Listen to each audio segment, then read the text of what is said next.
Om Shanti, everyone. Welcome to The Next Normal. I'm your host, Sister Jenna. We're being streamed live from the Brahma Kumaris Meditation Museum in the nation's capital. It's time we get to know ourselves and renew our spirit. Don't you think? Everything that I see out there in the world, and I mean it literally, except for nature and maybe pets, but so much of what I see with my two eyes, fashion, cars, buildings, people, news, series, movies. It's almost as if this is my interpretation.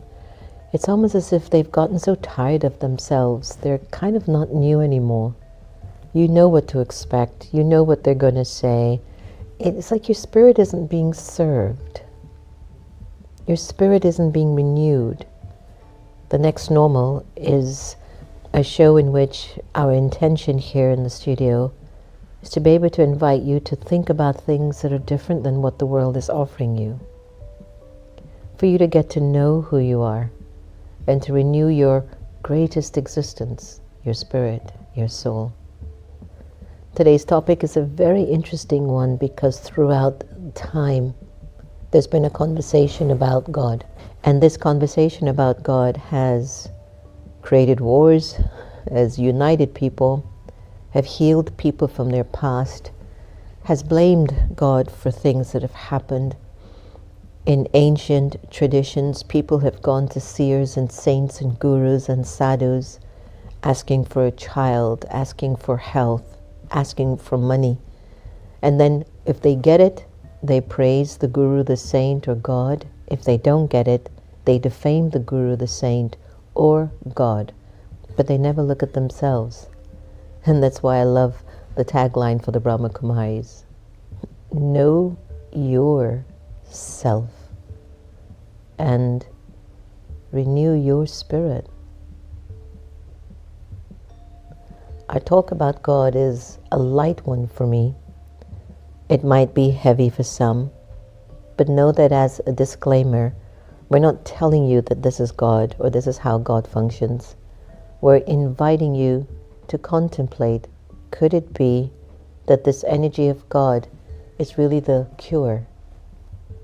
If I get to understand this existence of God, will it help me to understand myself? Or is it my understanding of myself gives me insight into understanding God? Briefly, my father was a Hindu, my mother was Roman Catholic. Being raised, looking at two parents, different views, different ideas about God, and yet they're still alive. They were nice people. My mother went through a lot, as you all know. Sister Gita was orphaned at 7, so her path and her journey was completely different than my father's. When my mother's parents died in the Kendall train crash in Jamaica, she blamed God for that. Where my father's concerned, he hadn't gone through any trauma. He's a young man. He's now relocated. The family are living in Kingston, Jamaica. He's taken care of. He has 10 sisters. And life is fine for him. They have their prayer, their gurus, their rituals. It was fine. But watching that as a young girl growing up, it's piqued my interest. God is just one belief system. It's not one idea. But my dad's from India, my mother's from Jamaica. Maybe it's geographical, maybe it's cultural, maybe it's linguistic, maybe it's the language. But it wasn't until I got into the Brahma Kumaris I began to deeply understand who God was. Keep in mind when I was 17, and my mother, Sister Gita, brought a picture of God's light into our home. She said, Jen, just always remember this light. It's God. I remembered when she told me, I said, of course, it makes sense. It was neutral. It didn't belong to Christianity. It didn't belong to Islam. It didn't belong to Hinduism. It didn't belong to the Brahma Kumaris. It didn't belong to Buddhism and all the various sects of interesting ideology of God that was out there. She said, Jen, just remember God, the light. Just keep remembering the light. Now at that time I didn't understand what the light really was, other than when she said God is light, I automatically, maybe it was my innocence, I said, sure, why not? Of course. But then she brought the picture of Brahma Baba, who is the founder of the Brahma Kumaris, in our home. And everywhere I moved in that house, those eyes followed me like that. Like it just kept looking at me like, what are you up to? I remember that each time I looked into his eyes, I had a conscience check. I would check my character. Whenever I wanted to do anything naughty, I just had to think secondly, don't do it. Those eyes would come up. And I think it's the same.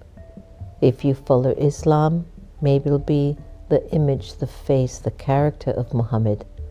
If you followed Christianity, maybe it'll be the eyes, the face, or the presence of Jesus, Buddha, Abraham, and so on. Maybe.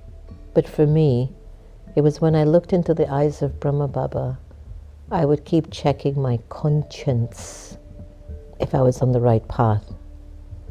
Being exposed to Krishna and to Christ, when I would look at Christ, I would get this feeling I should be compassionate. Was it like that for you? If anyone out there was practicing Christianity, that when you looked at Jesus' image and face, it triggered in you, I should be a little bit more compassionate, softer, more thoughtful. And when I'm at Buddha, or I look at Buddha's face, or Abraham, there were different emotions. I think each seer, prophet, founder of spiritual movements, individuals who tapped into God's light that my mother reminded me to keep remembering, there is a story that would come out of their consciousness as a result of that connection to God. As I evolved on my spiritual journey, there are different phases that you go through. 1, you think you have the only truth. 2, your ego starts to make you believe that even more and more. But 3, if you're listening deeply to your conscience and your heart, you know God belongs to everyone. And you can't squeeze God in Christianity and say we're the only ones. You can't squeeze God into Islam and say we're the only ones. You can't squeeze God into Judaism, Buddhism, Sikhism, and say, only I have a handle on God. And I think because perhaps we've never given it deep thought, maybe we're scared to question our religious beliefs or our prophets, that we never had the courage to ask the questions. When I entered into the Brahma Kumaris, I was given permission to ask as many questions as I want, because it was important for me to know myself so I could renew my spirit. Now, I hadn't known that. I know it now, but earlier on, I didn't know that. As I'm continuing on my journey, I'm still learning more and more each day, and I'm humbled every time I gain a realization and come to some sense of understanding. Who is this energy? When I first came into the teachings, I was given the introduction that God is a point of light source. God is the supreme being, the supreme soul. Unlike my human soul, God is a supreme being, the supreme light, the supreme energy. And if you were to understand, when you're connected to that energy, what you, the soul, the creation of God, receives, well, it feels like an ocean of love. It feels like your truth begins to open up inside of you. It begins to feel like there's a peace within you that you didn't tap into enough. And then you're showered with a peace that gives you such clarity of existence. And then there's such happiness. But then you feel something that's as powerful as that, but deeply mystical. It's the energy of purity. And purity has various meanings. Some people will say purity is celibacy, an absence of sex. But purity is the celibacy of the mind, that you don't have waste thoughts about another person. And that means you don't have waste thoughts about yourself. That's the power of purity. And I think when our souls are deeply connected to God, the Supreme Soul, the love that you're receiving from God, which we call Baba, just transform whatever is the story that we are carrying for birth after birth after birth. It's very difficult at times to remove the traumas of many lifetimes. Maybe we need a lot of time to remove it. We can't sleep that long in order to forget our sorrows of the past. But in the teachings of Raja Yoga meditation, it is that inner, sincere connection between the soul and the Supreme Soul that actually really remove the memories of the past that were of trauma, sadness, sorrow, loss, blame, regret, disheartenment, disappointment. You know the list.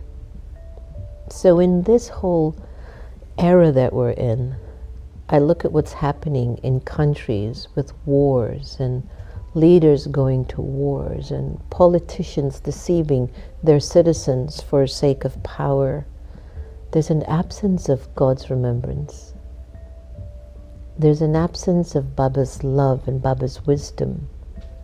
There's an absence of that memory. I'm a child of God, and as a child of God, I'm not wired to give sorrow to anyone. And that means I'm not wired to take sorrow from anyone. But we do. And when we do, we can now realize I'm not in God's remembrance. I'm now under the influence of algae, of my past karmas, my past births, or my present birth choices that gave sorrow or received sorrow. So I'd like to have us look into this whole introduction of the divine and take a pause for a moment and just think, who is God? The Supreme Being. I know it. I know God is everything. God is the whole, the awe, the magic, the wonder. God can transform your emotions and bring it back to the top. When you begin to have a relationship with your higher self, you're inviting the energy of God's vibrations into your memory, into your personality. Just for now, I'll go to Baba now. I will go inside of my being. And as I'm sitting here in front of you in the camera, something in my heart is getting softer. I'm aware that God's energy is a part of me, but I'm not feeding it fully. And so I go to where I can tap in. So sort of I pull my 5 senses away from this world of sound. And I enter into this space, this inner space of my mind. And because I'm aware that God is a point of light, the Supreme Soul, then I just let that energy tap into my mind and the soul. And internally, I begin to feel God's light.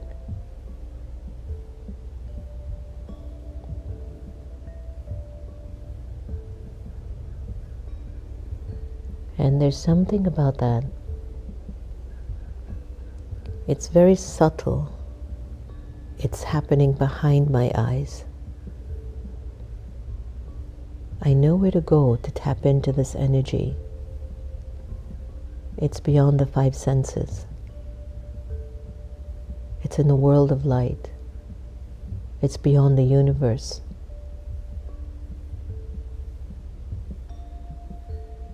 And the longer you stay there,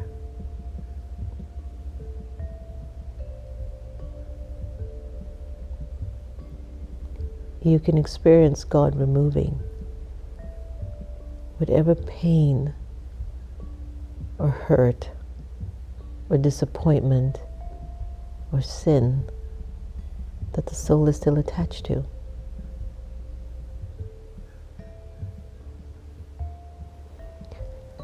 Now, the effort of Raja Yoga meditation is to be able to bring that experience into our actions. I can feel it for myself, how I've slowed it down. I became more intentional. I'm removed from whatever's happening around me, but I'm still conscientious.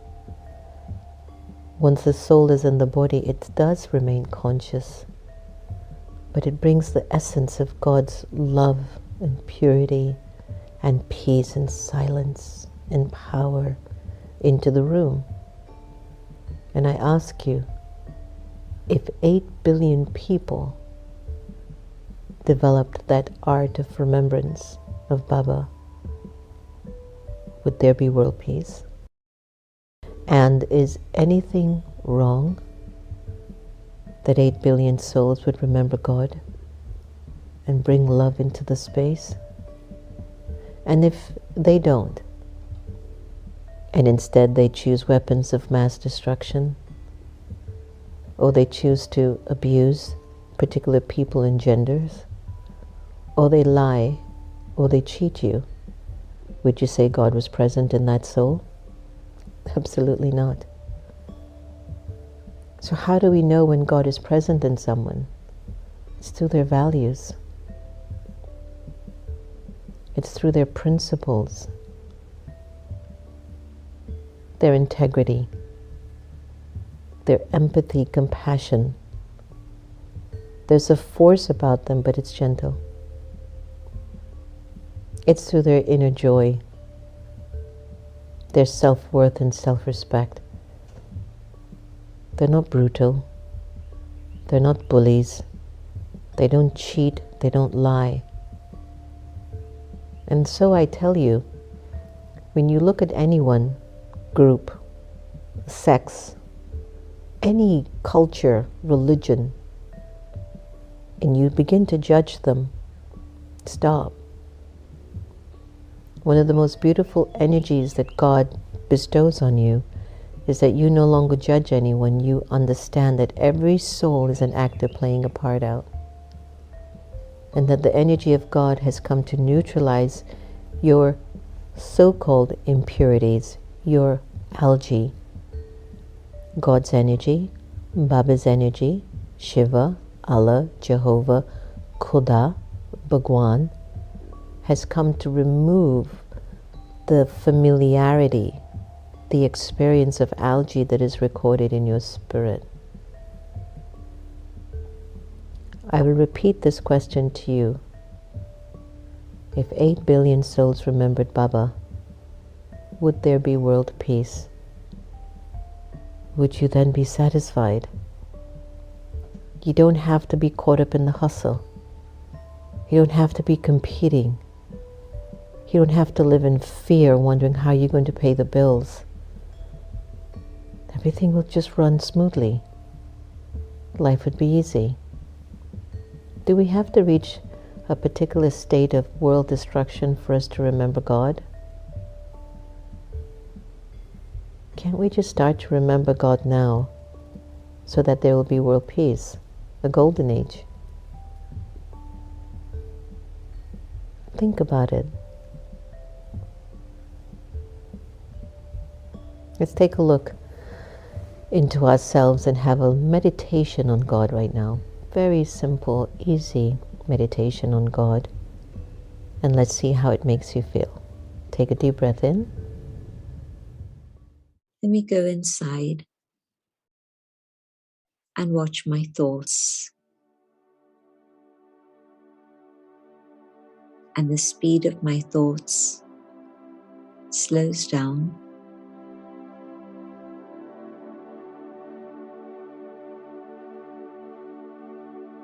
And I pick up on one thought, the thought of peace. And I hold peace in my mind.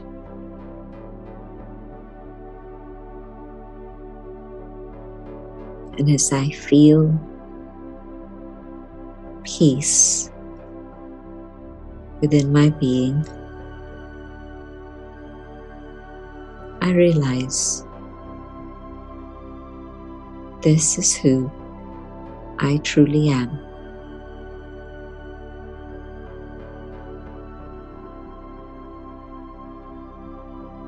And in this awareness of peace and the being of light, the soul, I connect with the Supreme, the Divine.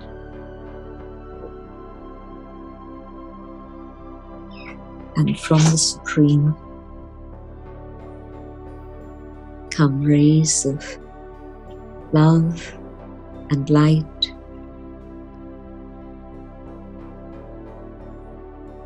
and these not only reach me,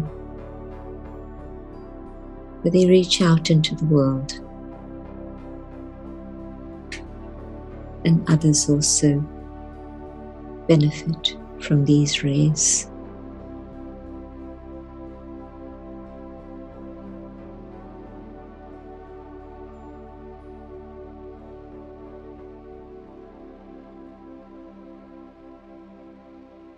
As I come back into the awareness of the physical domain, I hold this awareness of the inner being that I am and remind myself, I am peace, I am light. Om Shanti. When I think about it, is it too much to ask to even make a commitment once a day to deepen your intimate connection to Source, to God, to the Divine, to Baba, trusting and knowing that your personality becomes better? I don't think it's a bad thing. Now I'm going to turn to chat to hear what chat will say. Who is God? I'm sure they must have an autobiography on this, but here, the nature of God in the culture of the Brahma Kumaris is the Supreme Soul. God is considered the Supreme Soul, distinct from human souls. Unlike human souls, God is eternally pure, bodiless, and the embodiment of all virtues.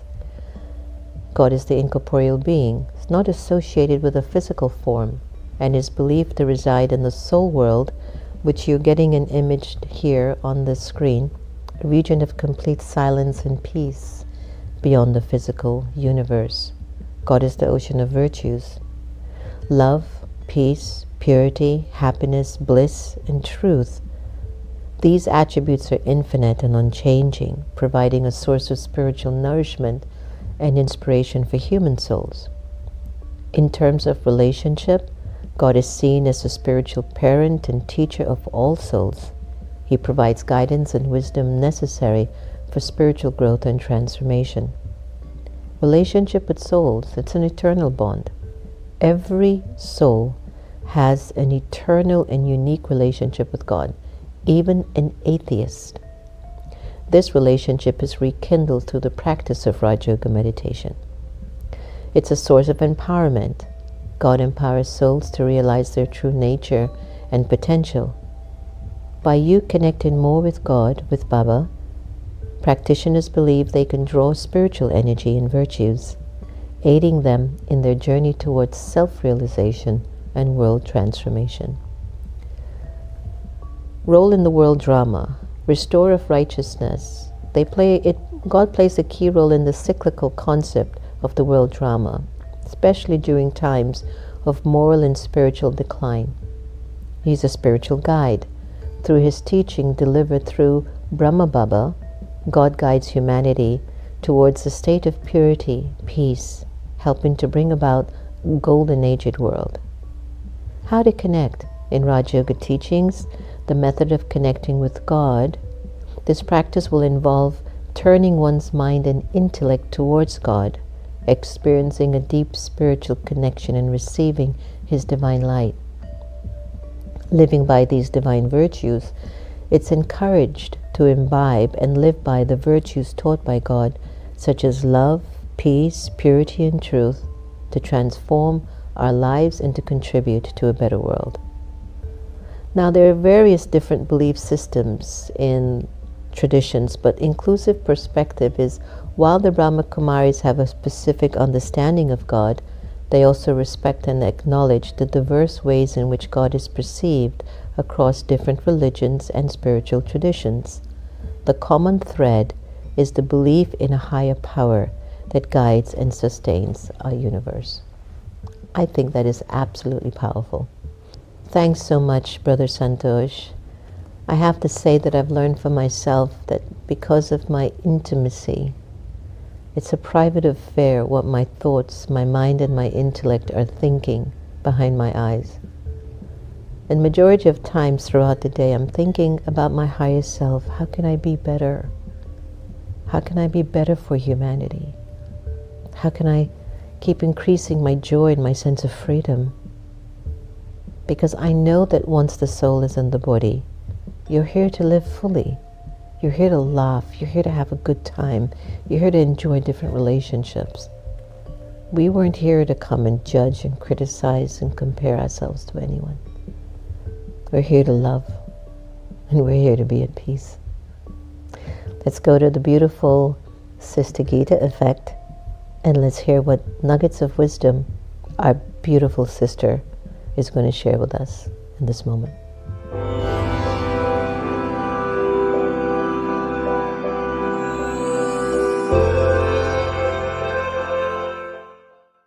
Who am I?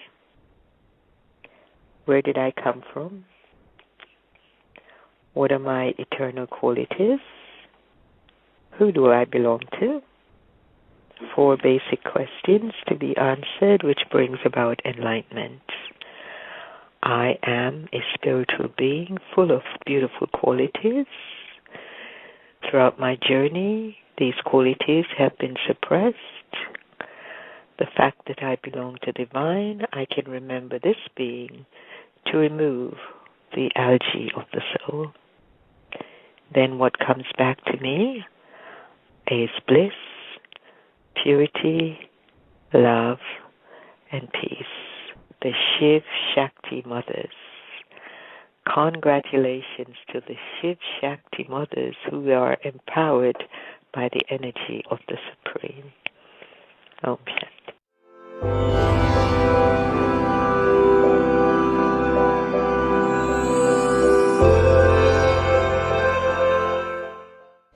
So let's go to our Avyak signals, where we listen to really deep, deep thoughts that are offered after our regular Murli class. Every action of a karma yogi is like a divine activity worthy to be remembered and praised. The praise of every action is even worthy to be sung, because of their consciousness in action, it becomes a memorial.